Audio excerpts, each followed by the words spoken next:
Bismillah ar-Rahman ar-Rahim, Surah Al-Baqarah, Chapter 2, verses 16 to 18 will be covered today. Behaving as deaf, dumb, and blind. These are the references, and all excerpts in this talk are taken from the meanings of the Quran, Volume 1. And this is our contact. Continuing the theme of hypocrisy, here the Quran displays another aspect of this diseased psyche by stating that when these people are told not to create disorder and imbalance in society, they respond by declaring that they are in fact the creators of good. If you remember, we had covered this in our previous presentation regarding hypocrisy. People who deliberately do wrong in the world do not wish to be caught during doing this and take measures to hide their intentions. Having been detected by the Jamaat Momineen, when they are confronted with some of their evil deeds, they respond by defending their wrong conduct. Hence the need to remain fully attentive. Here the Quran emphatically confirms that these people are wrongdoers and should not be trusted in any matter once they are found out. And of course, it is the responsibility of Jamaat Momineen to find them out as well from what they do. Then the Quran puts forward the criteria of deeds for judging people and not trusting in their words alone. In fact, whole of the Quran is about judging our own self as well as others, because that is how we establish the system of deen. It is human beings who run this system, hence human beings should know each other. Having detected their false claim of Iman, when these hypocrites are cautioned to change their psyche in order to accept correct Iman, they say sarcastically that it is foolishness to accept Iman. And this is where the difference comes between Adam and Iblis. Iblis did not accept his responsibility. Adam accepted his responsibility and said that he will mend his ways. So people, when they are cautioned, when they are warned, and if they don't change their behavior, obviously they don't want to be on this path of Momineen. The Quran then sums up by stating that these people are misguided and have gone astray. Momineen need to remain fully aware of their evil traits, as they may otherwise slow down the efforts for deen. An overview of today's presentation. Human creation is part of the deliberate plan of Allah, and man is bestowed with intellect and reasoning together with choice and intent in order to create a new world in this finite physical life by becoming a companion in the creation of Allah. For this, man is provided with the guidance of the Quran. So that means that without the guidance of the Quran, man cannot simply create that world which Allah wants man to create. So that point we should keep in mind, and this thing will be repeated in more or less in all our presentations, because it is good to keep reminding ourselves about our duties. Those who do not follow or do not wish to follow the guidance of the Quran, they think that their life has no higher purpose, and as a result tend to become an impediment on the path of the Jamaat Momineen. In fact, it is not the physically they become impediment, they also become impediment psychologically as well. And this is, for example, through propaganda and through distractions. The Quran provides guidance to Momineen in this regard by pointing to the character failings of such people and refers to their behavior and conduct in these verses. It informs us about their psyche of going for immediate benefits based on self-interest, thus ignoring the long-term view of human life, which takes into account the life of the hereafter.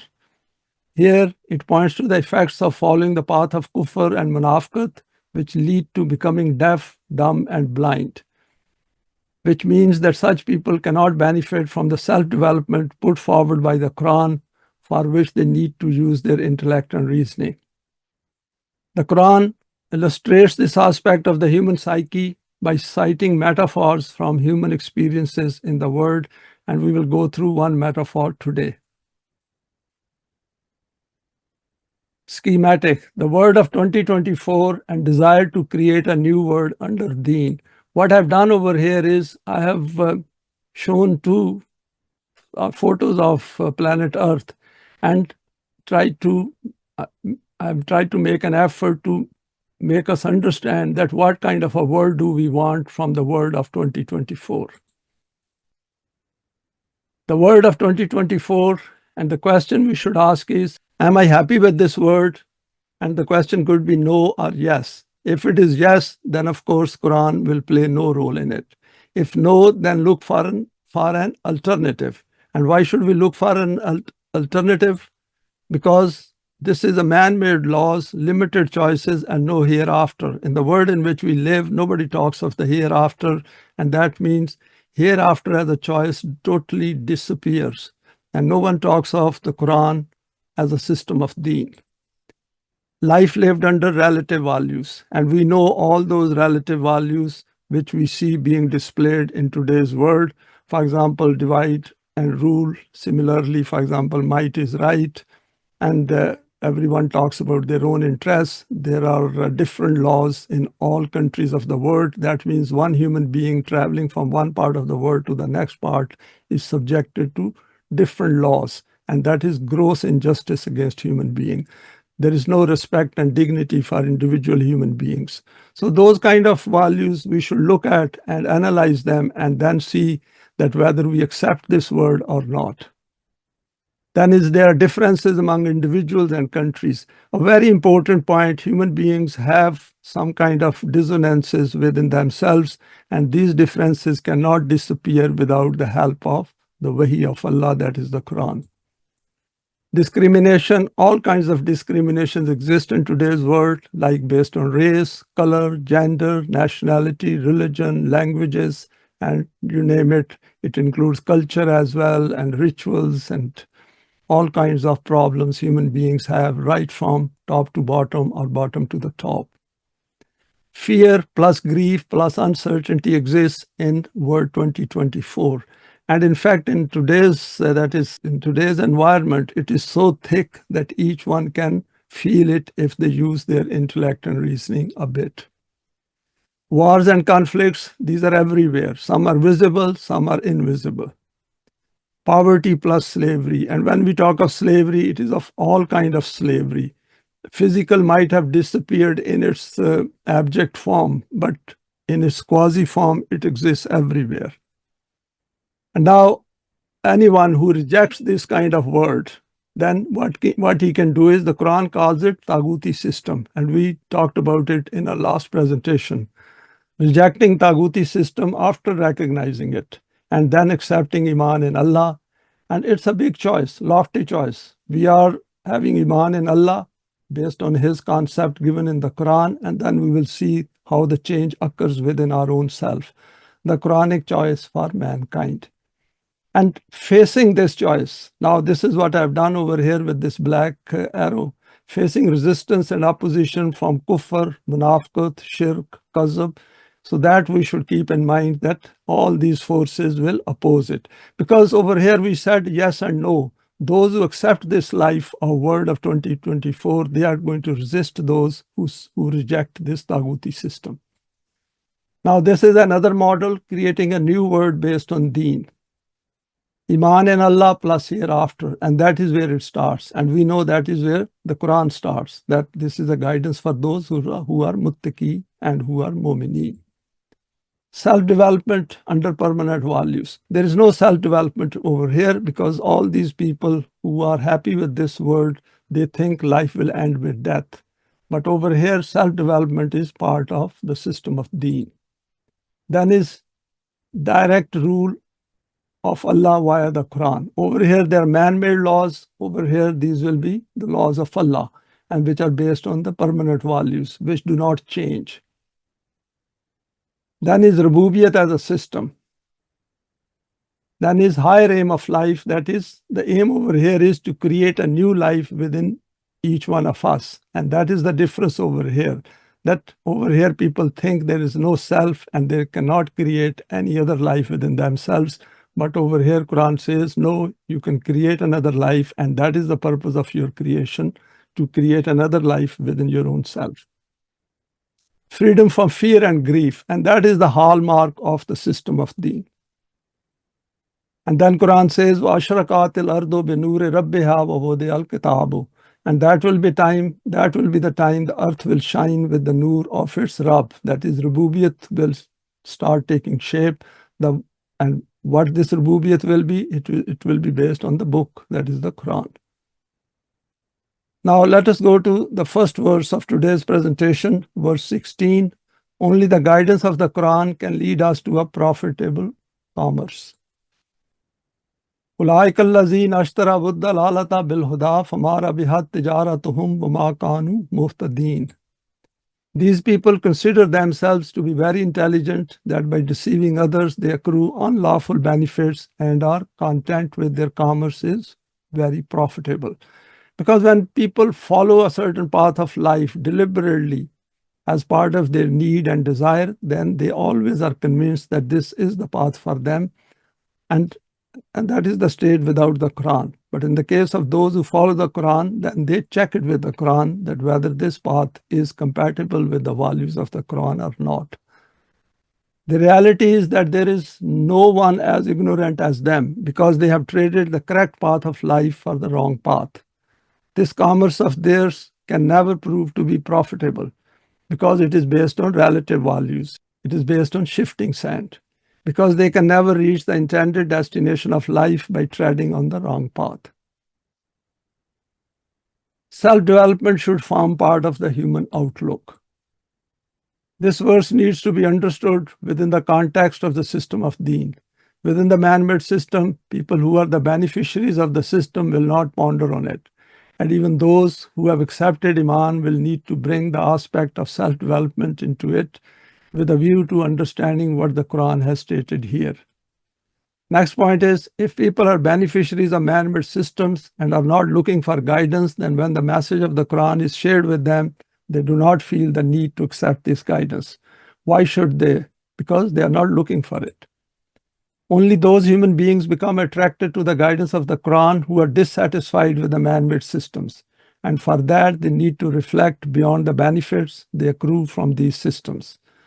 They look at the issues faced by humanity at large and can relate to the miserable plight of the majority of ordinary mortals in the world. Here Allah has referred to human affairs as being part of making a deal by comparing it to commerce which takes place in all human systems. In every business deal, the human effort is to achieve maximum profit without taking into account the loss to others. Here it is stated that since every act of man impacts on his self, hence he should look at his business dealings, taking into account his self-development. And if we really look at it, everything we do has a commerce aspect in it. We get married, there is a business over there of living together peacefully and enjoy the life and get some benefits out of it. Same goes for having children. We deal with the children, again it becomes a business. We go to the job, we go to our business, we go to markets, everywhere we are doing some kind of a business. So we should keep that in mind. That's business, commerce, these things we simply cannot avoid in living our life in the world. Now, next slide is Momineen need to be aware of the signs of those who are not guided. Very important point. Since human life continues beyond physical death, the life in this world is compared to doing business. But each individual carries out this business transaction with his own self. He is in a state of continuous conflict with his own Iblis and Shaitan. We have covered this aspect previously as well, for example, in Surah Bani Israel. But it is good to remind ourselves. The Quran has described this state of the human self in this verse, يَوْمَ يَأْتِي كُلُّ نَفْسٍ تُجَادِلُ عَنْ نَفْسِهَا وَتُوَفَّى كُلُّ نَفْسٍ مَا عَمِلَتْ وَهُمْ لَا يُظْلَمُونَ. And this was covered under Surah An-Nahl. One day every self will come up struggling for itself, and every self will be recompensed for all its actions, and none will be unjustly dealt with. If we apply to this word, then this is visible right in front of us, that all of us struggle individually as well as collectively. If we apply to the hereafter, then of course our own individuality and unity of self comes into it. This situation can change in the favor of man the moment he decides to accept the invitation of Allah and accepts Iman in the guidance of the Quran. He declares to himself that I am tired of doing it alone and want a higher purpose of life. This pursuit of material successes without any lofty aim is excruciating and unbearable. I need the help of Allah who has sent me to this world. And this is the kind of declaration statement with which we should come to terms with after studying the Quran and understanding it. This is the beginning of a paradigm shift in his outlook in his life. Pretty powerful. This individual quest for haqq then leads to joining up with those who are already on this path. And that is another important point. If the desire to join others hasn't arisen within us, then essentially we are following the path of religion. We are not on the path of deen. And this leads to the unity of hearts after the elimination of differences among this Jamaat Momineen. At the end of the verse, there is a sign of assurance for Momineen that since these people are not in this category, hence they are not guided. وَمَا كَانُوا مُهْتَدِينَ. It's a great sign for Momineen and the students of the Quran that what is stated in this verse is the kind of attitude of people who are not guided. Now we go to the next two verses of the presentation, explaining through a metaphor, verses 17 and 18. مَثَلُهُمْ كَمَثَلِ الَّذِي أَسْتَوْقَدَ نَارًا فَلَمَّا أَضَاءَتْ مَا حَوْلَهُ ذَهَبَ اللَّهُ بِنُورِهِمْ وَتَرَكَهُمْ فِي ظُلُمَاتٍ لَا يُبْصِرُونَ سُمٌّ بُكْمٌ عُمْيٌ فَهُمْ لَا يَرْجِعُونَ. The simile of those who chase after transient and immediate benefits of life is like an individual who lights a fire in the darkness of night in a jungle in order to find the path, from which the environment around him becomes lit up. But immediately after that, the fire extinguishes, and in this way the law of Allah leaves him in darknesses such that he cannot see anything.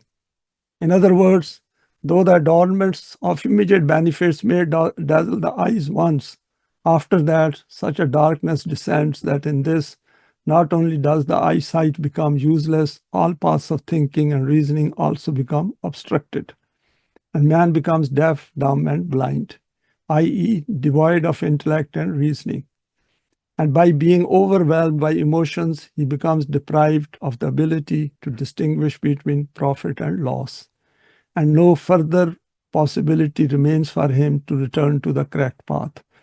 Very powerful metaphor used over here. And we experience as well that, for example, in darkness, if we have some kind of a candle in our hand and the wind is blowing, for example, the light and candle is extinguished, then we are covered by darkness everywhere. So we can relate to this metaphor in the world in which we live. Next is elaborating human psyche. Verse 217 can be applied to an individual as well as to a nation where glimpse of the guidance of Wahi appears before them, for example, through reading the Quran, or someone directs their attention to the higher purpose of life. But these people, instead of pausing and reflecting, listen to it and then ignore it and keep following their unbridled desires. And we experience it because when we pass on the message to others, whenever we get a chance and try to discuss it, either people are not interested, and even if they become interested, after a while they forget about it because they are not paying attention, because they are not looking for guidance. If someone is not looking for guidance, then people miss the obvious. This is the state of affairs which we in Tolu Islam are confronted with on a regular basis when we present the solution to human problems in the world of 2024 to others. This is also applicable to those who have read the literature of Tolu Islam regarding the system of deen, but become sidetracked and go off in other directions. I put down these comments because these relate to Tolu Islam, because Tolu Islam is the only organization which is putting forward the system of deen given in the Quran. And all literature is covering and is focused on this issue, that we don't have to live in the man-made world and be miserable and live under fear and grief. There is a better option available to us, and the Quran provides that choice to us. Here we can imagine how those who are never exposed to the light of Wahi, what their state of mind and understanding will be. Both mentalities create serious problems in the world, especially when such minds take over the reins of power. This is the situation in the world today. In verse 218, the Quran sums up that these people who reject the guidance of the Quran or do not seek guidance in life are never able to obtain the optimum from their potentials and abilities and are deaf, dumb, and blind. This is a very important point for us to reflect again and again. And these things do appear in our slides more or less very frequently in our presentations, that human beings have certain potentials and abilities. And we simply cannot bring out those potentials and abilities unless we come to the guidance of the Quran. And this is also important in relation to the education and training of our children. If we have managed to bring out these potentials or some of these potentials and abilities after using the Quran, we should help them as well and draw their attention to this important aspect so that they can live a better life in this world, and of course they will have the benefit of the hereafter.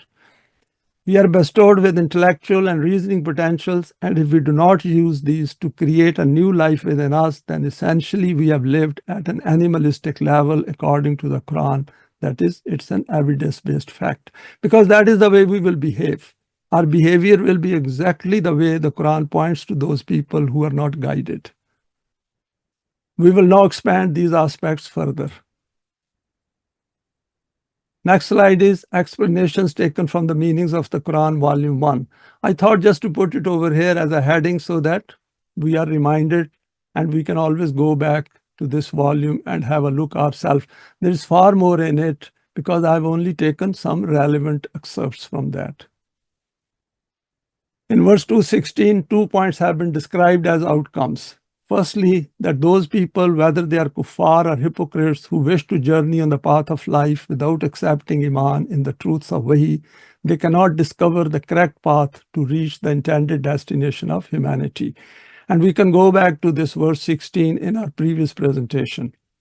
After expounding these points ideologically, the Quran has explained them using tangible similes according to its distinctive style. These examples have been noted in verses 17 to 20, and verses 19 and 20 will be covered in our next presentation. Their similitude is that of a man who kindled a fire. When it is lighted all around him, Allah took away their light and left them in utter darkness, so they could not see. And again, we can see over here that Allah has related to himself. That is, when human beings do not follow the light of the Quran, Allah takes it away, means that these human beings are deprived of that light because of their own bad choice. It is this explanation of them that now comes before us. First, let us discuss the question of the correct path in order to reach the intended destination. Verses 19 to 20 will be covered in the next presentation.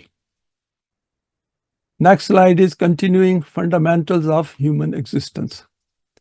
Life has reached the human form by passing through evolutionary valleys. Whatever man has received in this automatically from nature are those same basic instincts which have also been bestowed on other animals. When a human child arrives into the world, like every newborn animal, it knows instinctively where its source of nourishment lies and how to obtain benefit from it. For example, sucking milk at a mother's breast. There is only one issue facing animals, and that is the fulfillment of physical needs. And for this, the guidance of the instincts is sufficient. This is why they have no need for any research, nor any need for inquiry. If man's issue had been confined to just this, then he too would not have needed to make any endeavors. And that is another important point for us to reflect. And also, when we discuss with others, we can point to this fact that what is the difference between animalistic level living and living at human level. But his issue is not confined to this. In front of him, there are many other scores of important challenges of life. Communal and societal problems, political and economic, national and international issues, and extending beyond the physical world, there are the numerous conflicts of his inner life, that is his psychological makeup. The dissonances between his consciousness and subconsciousness, his multiple psychological conundrums, the development of his self, and the question of the future, etc., etc. Because human beings do worry about their future as well, because it creates uncertainty within their psyche. And particularly if it is a man-made system, there will be more uncertainty about their future. Discovering the solution for these problems is not within the realm of instinctual guidance. There is no guidance provided for all these things. Animals don't think about their future. Next slide is empirical technique of the intellect. Apart from instinct, man has also been endowed with the ability of intellect and reasoning. The question is whether man is capable of discovering the solutions to these issues. And that's an important question. Without the guidance of Wahi, based on the intellectual method. We have already covered some aspects regarding this in connection with the analysis of verse 2-3. But since the Quran has used an example here to explain the matter, this is not a repetition, but an elucidation. The method of the intellect for discovering solutions to the problems of life is through trial and error. And we can see that around us without the guidance of the Quran, that in different countries, people are trying different methods of government and their own to solve their social problems and political problems. When it makes a start in determining the solution to some problem, there is nothing before it, neither a previous model nor some line drawn on a map. In any case, human beings don't like the solutions of others. They want to try themselves. It proposes a path itself and adopts this and begins to follow it. Thousands of types of dangers appear en route, but it counters these dangers, laboring under this conviction that the path it has adopted is the correct one. And this is a very interesting observation because we see people suffering from the same causes which others suffer, but they still don't learn that lesson because each time they follow the same path, they think they might get different results. And this is the problem of following own desires. It is obvious that man has to bear the burden of a variety of hardships in this. Rivers of blood flow in this, millions of lives perish, but on the basis of that judgment of the intellect, which has been referred to above, he continues to press forward until he reaches a point where he finds out that the direction which he had adopted was erroneous. And this is the beauty of the Quran. It tells us right at the beginning of every path of life which is erroneous, and there is only one which is Sirat Mustaqim. At that juncture, his intellect proposes another direction, and in this way presents a new hypothesis. The history of the human intellect is a telling narrative of these experiments. These endeavors of the intellect can be understood through an example. The problem under consideration was that what is the status of different individuals in human society? And now we will deal with that. Human attempt to understand life. The historical beginning of the direction which was selected by the intellect for the solution of this problem arises from the father of thinkers, the Greek philosopher Plato. He said that human beings can be divided into three categories according to birth. Here comes his solution. The first is that of holders of reason and insight and those who solve issues, whom he calls guardians. These people are appointed at the highest levels of society. The second category is that of soldiers, because somebody has to look after the interests of the rich and powerful, these so-called guardians of the society. And the third category is that of the public, which is based on farmers, laborers, and slaves, that is the lower class who are subhumans. According to him, this division of human beings is by birth and is natural. In other words, he termed slavery as being a necessity of nature. In order to justify this, he used to present this deceptive logic that just as the feet have the lowest status in the human body and their task is to carry the weight of the whole body, this is the same position of slaves in a society. And we should not be surprised that this is deep down ingrained in human psyche, particularly people who are rich. And that is why in every country, even in today's world, where people think that they are a bit more intellectual and more knowledgeable, there are at least three classes in every society, that is lower class, middle class, and upper class. And now, of course, corporations have been added over there, which are controlled by those human beings who are in the so-called upper class. And deep down, they are all mortals. They are all going to die, and they all are accountable for what they are going to do over here. But of course, they leave this world after creating mess over here. Conferring a better status than this on them is like that of putting a straight shoe on a twisted foot. The degree of pain instead of comfort felt by the walker as a result of this is obvious. Among the Greek philosophers, after Plato, his disciple Aristotle is seen to be at the top of the list. He also used to declare slavery as being a necessity of nature. It is said that he had 19 slaves and he used to present 19 reasons in support and justification of slavery. And human beings can justify anything. We can see what is happening in, for example, in Gaza, Palestine, Ukraine, and other parts of the world. And all these powerful human beings, they have this machine, this mechanism in place. We can justify anything because of might is right. Now, next slide is continuing human slavery in the modern era. This matter is from nearly 2,500 years in the past. In this very long period of 2,500 years, the tales of the efforts which have been made by the human intellect to ascertain the mutual status of mankind and the sufferings which have been faced will be found written in blood on the pages of history. And of course, we are making history even today. And all these pages, as we are writing this history of today, are also covered with human blood. After these demoralizing and patience testing experiments, man reached this conclusion after centuries that slavery is an unnatural concept and a curse for mankind. And there is no justification for retaining it. As a consequence, some years earlier, the UNO declared in its manifesto that this was against fundamental human rights and it was ended in various countries. Thankfully, it was accepted, at least theoretically. But let's see the practical side of it. But if we look at it closely, even from this, only one savage and crude form of slavery can be eradicated. Its soul, like numerous other evil souls, still continues to roam around in the human world and appears in different garbs and forms.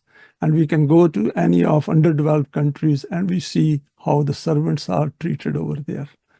For example, the political slavery of individuals and nations, economic slavery due to need, intellectual slavery due to a wrong educational system. And I think one thing is forgotten over here, we should add that, intellectual slavery due to religious belief system. Psychological slavery based on the propaganda of lies, etc., etc. Going to the next slide, verse 217 expanded further. We can see how much is coming out of this metaphor given in verse 17. The Quran has described this experimental method of the human intellect by the example of a wayfarer losing his way, standing alone in a vast and desolate desert. It is nighttime and very dark. There is no lamp present there to light his way, nor any idea of the direction, nor any bell from a caravan, nor any sign of the destination, so much so that even the light of the stars is completely draped over by the thick veils of the dark clouds. That wayfarer is standing at that point confused and bewildered. He only has a box of matchsticks with him. And we should keep it in mind that this human being only has a finite life to live in this world, then he will die. So there has to be some method to guide him. He lights a matchstick and light spreads out in a narrow circle. He hardly takes 2 steps in this when darkness again engulfs the path. Thus he remains stranded there and moves forward in this way, floundering about in this vast and desolate desert. Every time the light helps them, they walk therein, and when the darkness grows on them, they stand still. And this is from verse 20, which we will be covering in our next presentation, so we should have some exciting discussion over there as well. When the path is momentarily lit, 2 steps are taken. Then he is rooted to the spot again in the darkness. Obviously, if there is a pitch black darkness, one is fearful, one is scared, and one is stuck to the ground. And this is the state of Jahim to which the Quran is pointing our attention to. In contrast to this is the wayfarer whose journey start is on that very path which divine Wahi has defined, which is brightly lit from here to there, that is from here to eternity.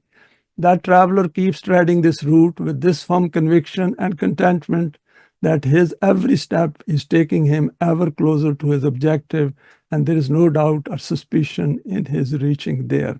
And what is that objective? To be on Sirat Mustaqim and to develop himself for this life as well as for the hereafter. Next slide is the Quran provides help to identify, eliminate all kinds of slavery from the human world. What a powerful statement. Just take the example of this slavery itself. After centuries of perilous endeavors, human intellect has now been able to reach this point that all human beings are born as holders of equal rights.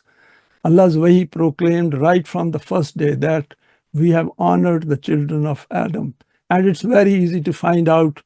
Just feel that respect and dignity within each one of us, and that will tell us that every human child has the same self-respect and dignity. All human beings from birth are deserving of equal respect and dignity. Humanity means to be deserving of respect as a human being. And it is not possible that a man to whom is given the book and wisdom and messengerhood should say to people, "Be you my followers rather than of Allah's." On the contrary, he would say, "Be you followers of him who is truly the Rabb of all." And that is where lies the secret of establishing the system of Rububiyyat. If we do not understand verses like this, then essentially we are keeping ourselves away from the soul of the Quran or true essence of the Quran or the system of Deen and its possibility of being established in the world by using Allah's laws and His help. No human being possesses this right that he should say to other human beings, "Become my subjects," not Allah's, even if he has the status of a lawmaker or ruler. And important is that those who are on this path, they have to understand it, because those who are pioneers, they have to understand it, that this is a fact. This is where the success of humanity lies. So much so that even if he possesses nubuwwat, that is messengerhood, no human being possesses the right to say this. Together with this, he also decreed that no man or group of men has the right to govern over other human beings. This right also belongs only to Allah, and which means that those who proclaim to be the companions of Allah, it is their duty to understand this verse 379 and then establish the system based on this fact. Nor does anyone have the right or authority to deprive anyone of the means of sustenance. With these decrees, he put an end to every form of slavery. Slavery ended in the earlier era of Islam. It should be made clear that the instructions and commands which have been given in the Quran about slaves and concubines are about those slaves and concubines who were present in the Arabian society at the time of the revelation of the Quran. Making them free instantaneous was neither advisable nor possible. And that is an important point, because even when the system of Deen comes into some shape in some land, then there is a transient phase. Things don't change overnight. For this, the Quran provided such instructions, as a result of which they either gradually kept becoming free or became members of free families. In this way, the Quran solved the problems of slaves of that time and closed the door of slavery forevermore. The Quran helped end slavery through revolutionary change in the human psyche. Momineen accepted Iman, which transformed their outlook, and they came to terms with their own freedom and the freedom of fellow human beings. Under the umbrella of the permanent values, this transformation is still possible as and when the system of Deen will appear in any land. Next slide is getting the best from the human intellect. This is the difference between the method of reasoning of the intellect and the guidance of Wahi. But this does not mean that in the proposed process of Wahi, that is following the Quran, there is no status or place for intellect. The Quran has placed great importance on human intellect and reasoning. The mutual relationship between intellect and Wahi is like that of light from the sun and the human eye. Just as the human eye cannot be of any use without light from the sun, similarly, if man shuts his eyes, then sunlight also becomes useless for him. On this enlightened path of life which Wahi has proposed, crossroads appear at every turn, where signposts are erected for paths leading to various directions. The task of the intellect is to read these signposts and select the correct path according to them. Or you could understand it as the following: that in a children's book of arithmetic, different sums are presented which they solve according to mathematical rules using intellect and reasoning.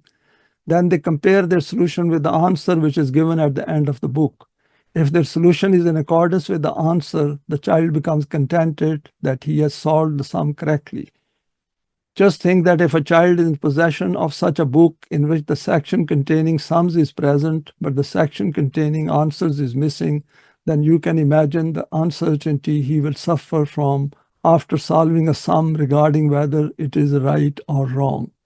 The task of the human intellect is that it should keep harmonizing its solution with the answer of Wahi, and by declaring that which is in harmony with it as being correct, move ahead. So whoever are the students of the Quran or Jamaat Momineen have to consult the Quran on a continuous basis so that they don't go wrong. And whatever they are doing, it should be checked with the values of the Quran. Next slide is the Quran calls itself Nur or light. The Quran has everywhere described Wahi using the metaphor of Nur.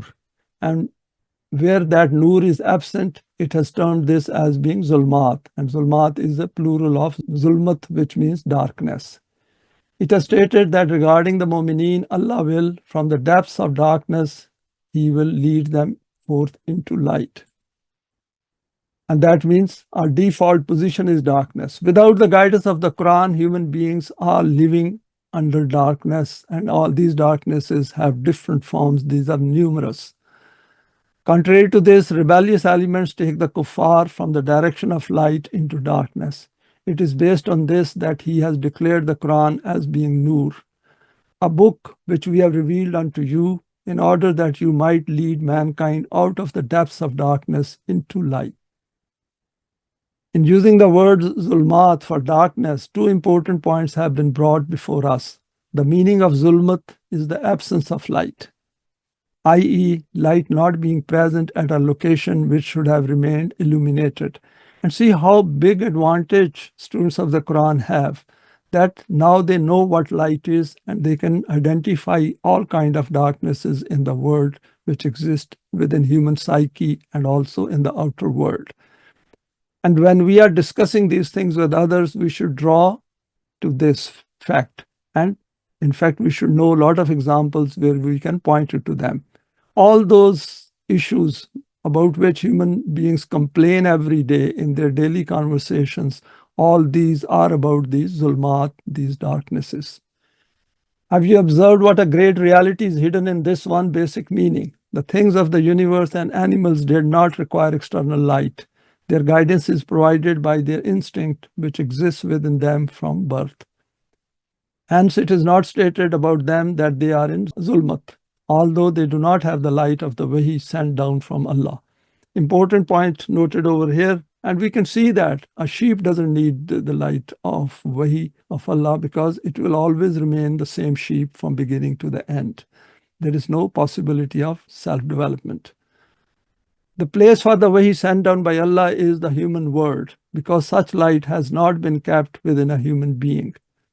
And that also explains to us the purpose of human creation, because that is the whole purpose of giving us choice and intent, is that another choice is provided to us other than our desires, that is to bring our desires under the guidance of the permanent values and then accrue all those benefits which are given in the Quran and explained in detail.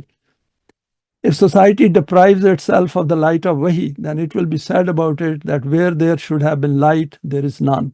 The word zulmat has been used for this situation. Elaborating Nur vis-a-vis darknesses. Secondly, that the Quran has used the word Nur in the singular form everywhere, but zulmat is used in the plural form, i.e., it has called it zulmat. This profound but extremely delicate difference has been noted earlier. Al-Haq is always one, but Batil appears before us by ever changing into 1,000 garbs. In fact, there is a lot of variety in Batil. The correct answer is one and only one, but there can be thousands of wrong answers. This is why the Quran has used the word Nur for Haq, or the correct answer, and Zulmat for Batil or wrong answers. And if we remember, Haq is what produces good results, positive results for whole of mankind. And Batil is which produces destructive results. These might appear very attractive at the beginning, but ultimately these lead to destruction. Along with this, there is also the reality that when light arrives, no matter how many layers of darkness there may be, they vanish. The light of Wahi erases the sum total of the flawed outlook of deceptions created by human thoughts and emotions. And the Quran says, and say truth, that is, Al-Haq has arrived and falsehood perished, for falsehood is by its nature bound to perish. If there is more of falsehood in the world, there is more of batil, that means there is no Jamaat Momineen existing in the world which can stand up for Al-Haq. Now we go to the verse 18 in which this term has come, Summun, Bukmun, Umjun, Fahum, La Yarji'un. Now we come to the next verse, the deaf, which is Summun, the dumb, Bukmun, and the blind, Umjun, they will not return to the path. Let us first look at these words. Summun is that individual whose ears become closed, i.e., he becomes deaf. Also, that person who does not listen to anyone and keeps insisting on his own opinion, who does not make use of intellect and reasoning. It is stated in Surah Yunus, among them are some who pretend to listen to you, but can you make the deaf to hear, even though they are without understanding? So see how the Quran has linked understanding with being deaf. There are some among them who appear to be always listening to you, but their thoughts are elsewhere. And we do experience these people in our life as well, particularly after coming to the Quran. Because before coming to the Quran, probably we were also one of them. O Rasool, can you make such people hear who, by shutting the doors of intellect and reasoning, place plugs in their ears? And it is very easy to close our ears. We don't have to put literally plugs into it. The word Bukman is used for a person who is dumb, or for such an individual who cannot explain a matter clearly, also indicating those people who do not make use of intellect and reasoning. It is stated in Surah Anfal, for the worst of beasts in the sight of Allah are the deaf and the dumb, those who do not use their intellect. Of course, because then we will be living a life at an animalistic level, in fact, lower than that, because sheep, goats, cows, they don't need to use their intellect because they don't have intellect. Next slide is continuing, and we explain Umyun. Umyun, though this word is generally used for the one who is blind, it has many meanings, and this is interesting. To become misguided, to insist on batil, to keep on pressing forward blindly without using intellect and reasoning, to become equivocal and doubting in some matter. All these meanings are included in it. Rasulullah was informed that you should proclaim that I but follow what is revealed to me. Say, can the blind be held equal to the seeing? Will you then reflect not? And we know that as students of the Quran, when we talk to the people who are not willing to listen to the Quran, and we can see this kind of blindness evidently clear right in front of us, and we should be able to recognize it. Here too, people not employing their intellect and reasoning are called blind. By Summun, Bukmun, Umyun is not meant those people who are physically deaf, dumb, or blind. In another verse, Quran says, deaf, dumb, and blind, they are void of understanding. So Quran explains the meanings of its own terms.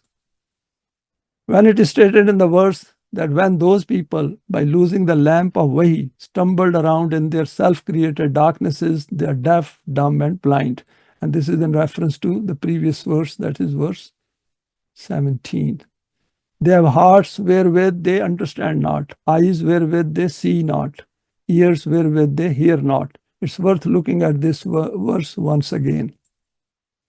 This means that they simply do not employ the ability to reason and comprehend which was bestowed by Allah, and the consequence of this is they will not return from the wrong to the right path. Now explaining the term La Yarji'un, which has come in verse 18.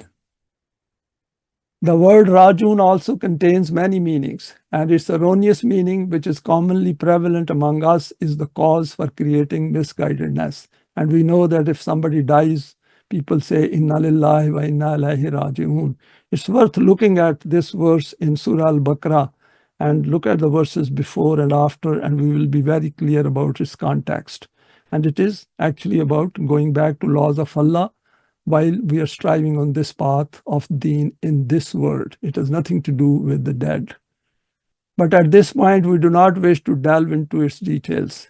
It is sufficient to understand here that its meaning is to turn around, return, turn back, to approach, and it has appeared in this verse in these meanings.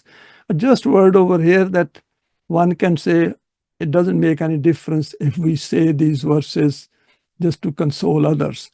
But the fact is that by saying those things, we are actually telling a lie. We are hurting our own self-development. We should not say things which we don't mean and which do not carry that meaning according to the Quran. Quran's each verse should be taken extremely serious if we look at our self-development process, because the system of deen cannot come through the hands of those who are not serious about the message of the Quran and its verses and their direction. Because it's a formula, and formula will go wrong, because it is helping us to develop our psyche for the system of deen, and that psyche will be contaminated and cannot be of any use to the system of deen. When Rasulullah presented his invitation, his addressees were two kinds of people. One, the people of the book, who at some point were on haqq but later diverted from this path.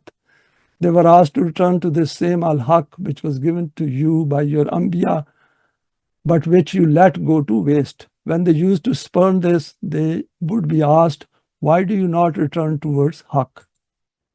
The second category was that group towards whom haqq had come for the first time. When they would not come towards haqq, then it was said about them that they do not even approach haqq. They do not pay any attention to it whatsoever. For them too, the word la yarji'un is also used.